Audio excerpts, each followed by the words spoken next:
નમસ્કાર.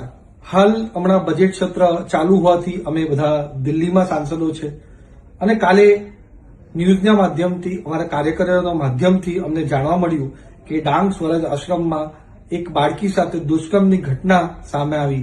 આ જેવું મને વસ્તુની જાણ થાય એટલે તરત જ અમારા ડાંગના એસપી મેડમ અને સાથે સાથે અમારા ડાંગના ધારાસભ્ય વિજયભાઈ પટેલનો મેં સંપર્ક કર્યો અને એસપી મેડમને ખાસ મેં સૂચન આપ્યું છે અને એમને વિનંતી પણ કરી છે કે આ કેસમાં આરોપીઓને કડકથી કડક સજા થાય અને જલ્દીથી જલ્દી સજા થાય એના માટે પૂરી જોગવાઈને કાર્યવાહી કરવાની છે. આમાં કોઈ પણ જાતની બાંધછોડ અમે ચલાવી લેવામાં આવશે નહીં. અમારી પોલીસ ટીમ, અમારી રાજ્ય સરકાર અને કેન્દ્ર સરકાર મળીને આરોપીને કડકથી કડક સજા થાય એના માટે પૂરી તૈયારી કરી રહ્યા છે.